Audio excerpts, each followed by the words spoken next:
जब कभी जमाने में प्यार मोहब्बत के किस्से कहानियों का चर्चा होता है तो गाए बगाए हमने आपने संत कबीर द्वारा प्रेम को फ्रेम में रखकर लिखे गए चंद अल्फाज के एक छोटे से वाक्य के बड़े मायने ही उसमें हमेशा देखे तलाशे हैं।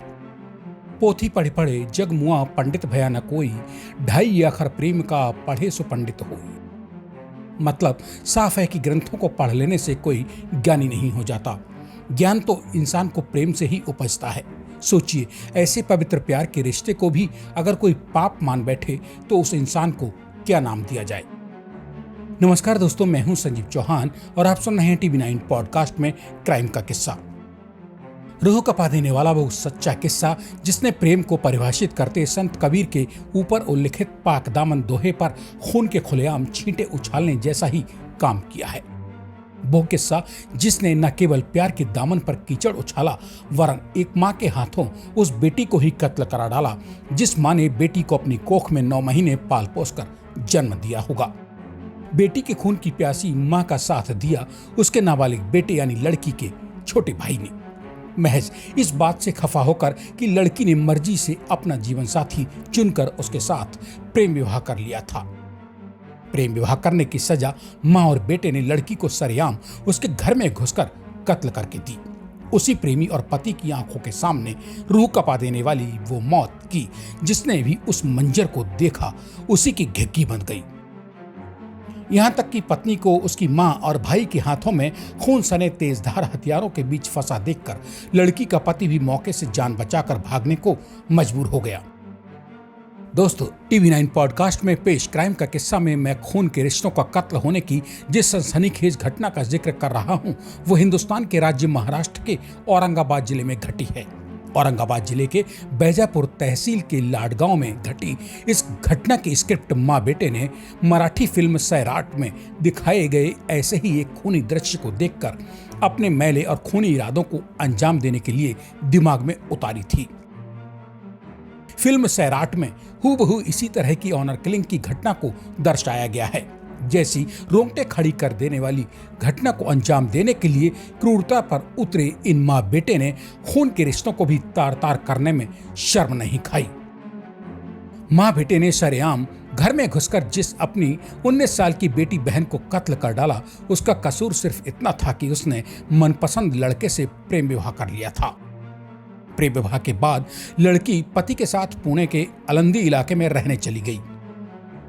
लड़की और उसके प्रेमी से पति बने युवक को जब लगा कि अब लड़की का परिवार सामान्य हालत में आ चुका है तो वे दोनों पुणे से वापस लाडगांव में ही आकर रहने लगे थे।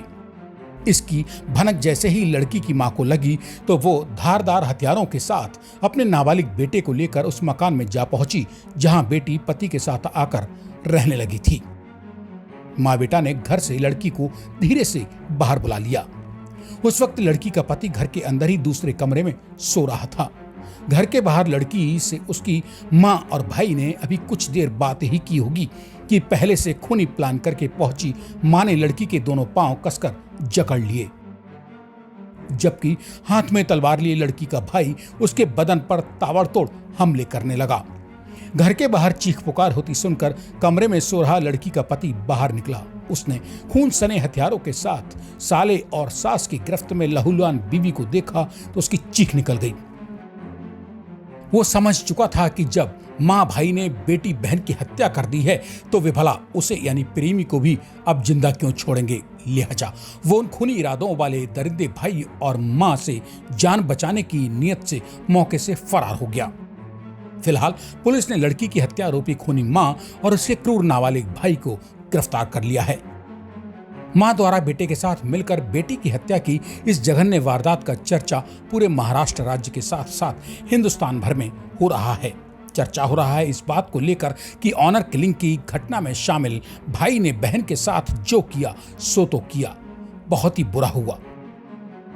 बहन को जब भाई गंडासे या तलवार से कत्ल कर रहा था तब मां ने आखिर उस बेटी के दोनों पैर कैसे जकड़कर पकड़े होंगे जिस बेटी को उसने 9 महीने गर्भ में तमाम तकलीफें उठाकर पाला पोसा था।